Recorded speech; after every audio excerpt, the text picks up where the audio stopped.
vamos a tomar contacto inmediatamente hasta el sur del territorio nacional. Allí gentilmente accede a la comunicación con RCR Julio Failó Rivas, reconocido economista, analista, director de la revista Apuntes a Lápiz. Julio, qué gusto saludarte. Gracias por atender esta comunicación. Buen día y, en primer lugar, feliz 2026. Muchísimas gracias,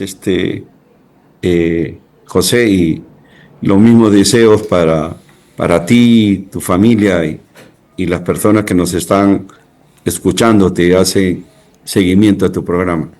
A tu disposición, José. ¿Cómo estás observando el panorama político? Estamos a poco de 3 meses de las elecciones generales de 12 de abril.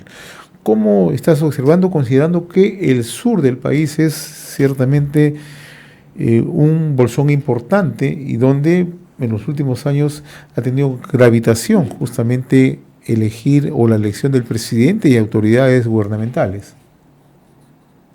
Sí, bueno, en principio con mucha preocupación, más allá de las diferencias que podamos tener con la encuestadora Datum, por lo menos nos grafica una información bastante preocupante en relación al conocimiento, al nivel de conocimiento que tiene el proceso electoral actual. No sé si has logrado revisar la última encuesta Sí, de Datum, donde reflejan de que un poco más del así 42% es. no tiene o no accede a mucha información en relación al próximo proceso electoral, ¿no? Si a esto le sumas, por ejemplo, el nivel de desinformación que tiene la gente con respecto a las elecciones, que está a menos de 3 meses, resulta tremendamente preocupante, ¿no? Un poco más del 70% de las personas no tiene mucha información.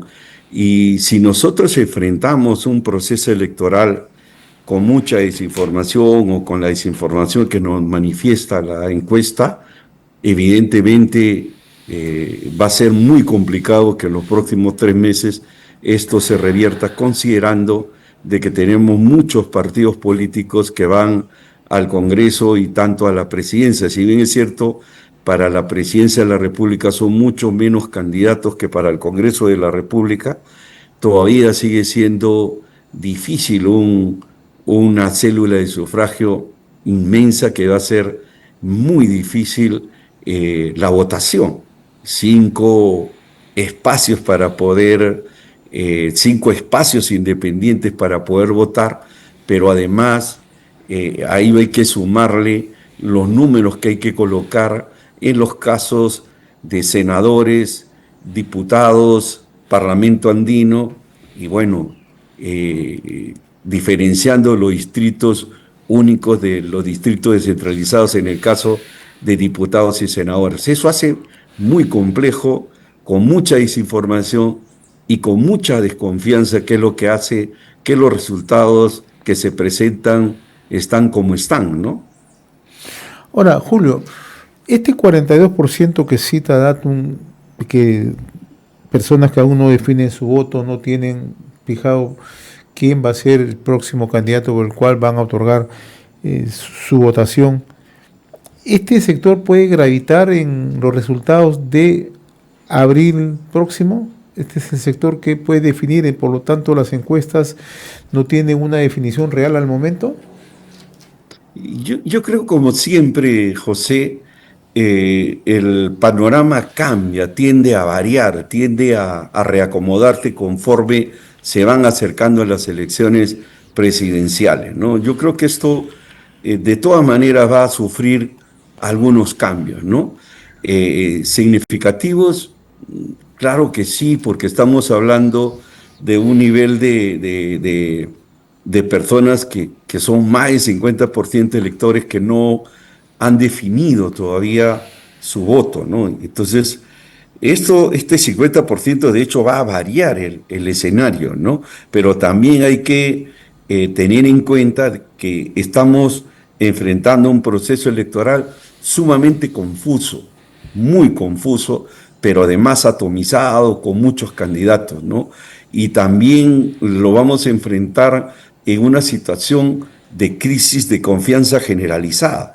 Existe una desconfianza que va a ser muy determinante y, como algunas veces hemos comentado contigo, tiende a tener una base sobre la distribución de diputados y senadores más acotada, o sea, en el sentido de que nuestra estimación es que más del 50% va a ser, la gente va a votar por algún candidato o en senadores y diputados en Parlamento andino que no va a alcanzar la valla electoral, ¿no? Entonces, la base sobre la cual se va a distribuir va a ser menos de la mitad. En el caso de congresistas, perdón, en el caso de senadores, diputados y Parlamento andino, ¿no? O sea, si yo voto por un candidato que no va a calificar o que no va a pasar la valla electoral, si a eso le sumamos la gente que vota nulo o blanco, evidentemente la base sobre la cual se va a distribuir la asignación de diputados y senadores va a ser menos de la mitad. ¿Qué cosa quiero decir con esto? Que, por ejemplo, que ya no necesariamente voy a tener que alcanzar el 5%, sino va a ser menos del 5%, 2,5%.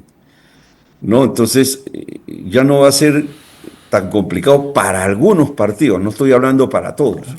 Yo estimo más o menos que esta distribución se va a dar entre 5 y 6 partidos políticos, ¿no?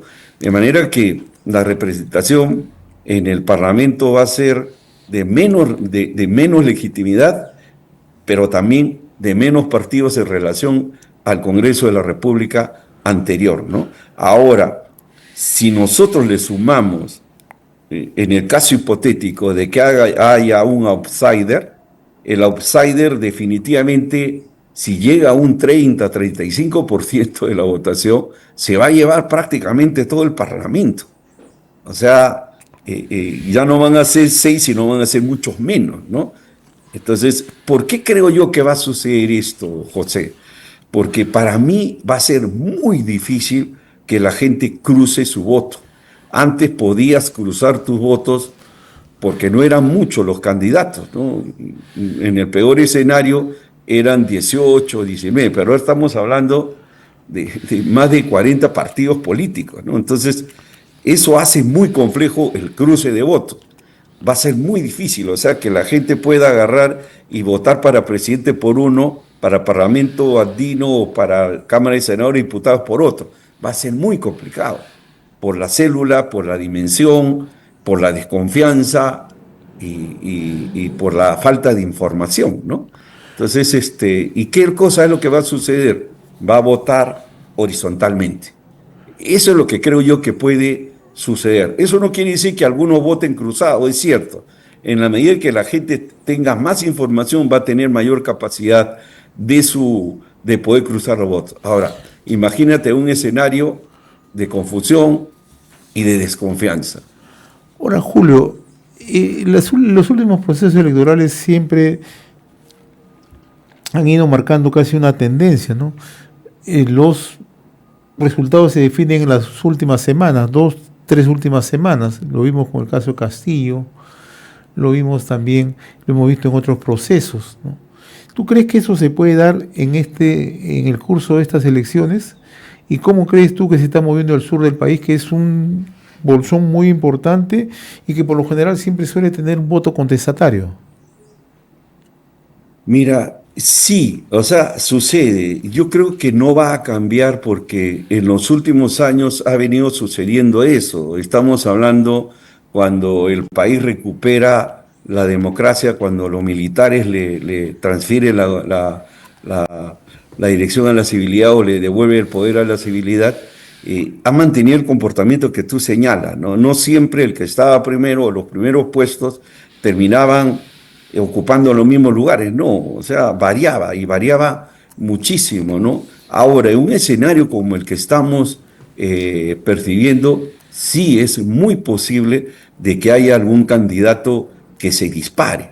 Y si se dispara este candidato y jala al Congreso de la República, vamos a tener prácticamente un monopolio de la representación en el caso hipotético de que haya un outsider, ¿no? Eso por un lugar. En segundo lugar, yo lo que veo en el sur del Perú todavía una indefinición, ¿no? La presencia de candidatos de izquierda no son muy relevantes, ¿no? O sea, el sur, por ejemplo, tiene un nivel de votación bastante alta que no termina definiendo su voto. Y en realidad el sur siempre ha sido así, José, porque el sur tiende a concentrar su voto en un candidato antisistema, ¿no? Y el sur vota, a diferencia de Lima, a diferencia del norte, del centro y del oriente, tiene un voto homogéneo. Y esto evidentemente lo termina definiendo en las últimas semanas del proceso electoral.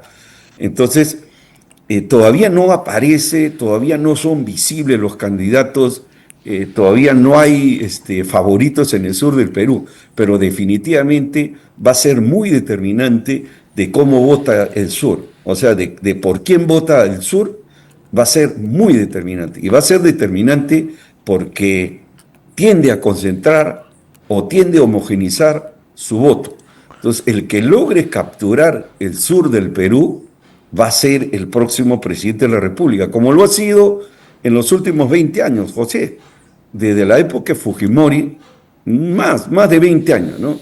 Desde la época de Fujimori, por ejemplo, el sur ha venido colocando los presidentes de la República. Si tú haces un recuento histórico, te vas a dar cuenta que el sur siempre ha sido determinante por la votación concentrada que tiene. Sucedió con Pedro Castillo, por ejemplo.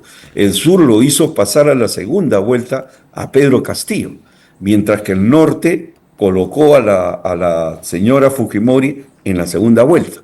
Son curioso, es curioso, pero eso es lo que ha sucedido, ¿no? Lo mismo ocurrió con Alan García, con Ollantumala, lo mismo ocurrió con PPK. Son bolsones muy concentrados que hay que tomarlo en consideración. Ahora, lo que mencionabas hace unos instantes, ¿no? Los candidatos de la izquierda, que son en este caso Ronald Atencio, de Venceremos, y el caso de Roberto Sánchez Palomino, que va por Juntos por el Perú, a tu juicio todavía no logran despegar, y si ubicamos, digamos, en centro izquierda, Alfonso López Chau, todavía no logran despegar con esa fuerza que se requiere justamente para alcanzar una votación que les permita llegar a la presidencia? Mira, tomando en consideración la información de Datum, CPI, IEP ¿Ya? y el propio Ixos Perú, Alfonso todavía no despega. Alfonso todavía no se convierte en, ¿cómo se llama?, en la persona que podría capitalizar el sur del Perú. Es probable en la medida que la gente logre ubicarlo. Y a mí me da la impresión que todas estas cosas que vienen ocurriendo, todas estas denuncias, porque este proceso electoral va a ser uno de los más sucios de la historia republicana, José. Va a haber mucha campaña sucia y dependiendo del tipo de campaña sucia que se haga, porque una cosa es la campaña negativa y otra es la campaña sucia, ¿no? La campaña sucia está empañada por mentiras, por fake news y todo eso, ¿no? En cambio, la campaña negativa es cuando tú encuentras la debilidad de un candidato y le das. Eso es lícito. Lo que no es lícito es la campaña sucia. Finalmente, la campaña sucia termina victimizando a dónde se enfoca, pero también termina favoreciéndolo, ¿no? O sea, la víctima siempre termina siendo favorecida en una campaña de guerra sucia. Eso es histórica.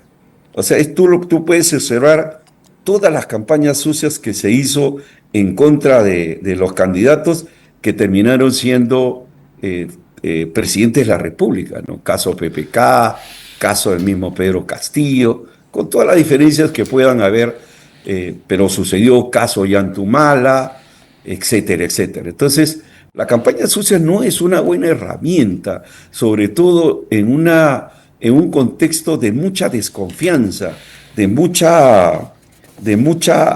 hartazgo de lo mismo de siempre, ¿no? Entonces, Eso, por ejemplo, no funciona. Yo estoy cansado de advertir, de decir que la campaña sucia no funciona. Y nunca va a funcionar porque la gente no es tonta.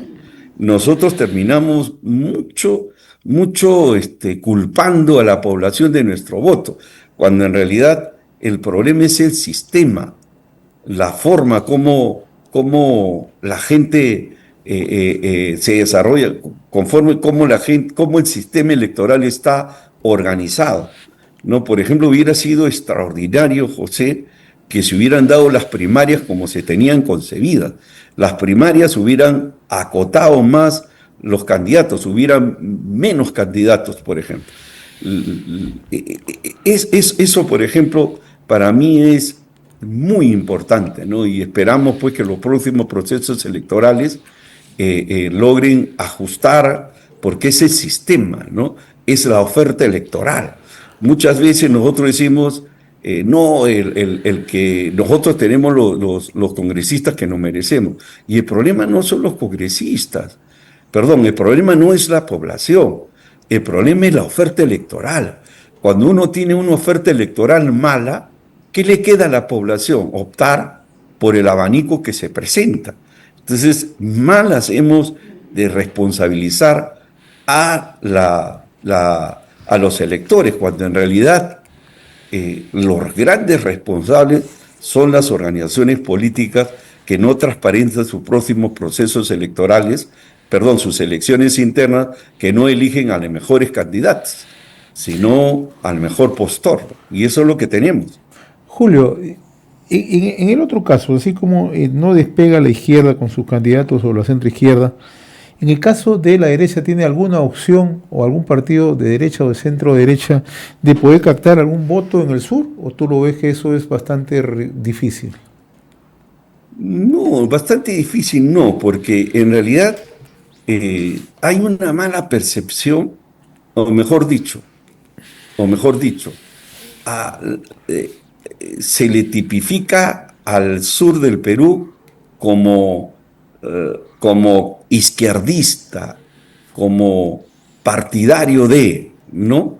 Y lo que yo veo en el sur más bien es un votante antisistema que rechaza el sistema y candidatos que se coloquen fuera del sistema son las que van a llamar más las elecciones, más las percepciones del sur, del voto del sur del Perú, ¿no?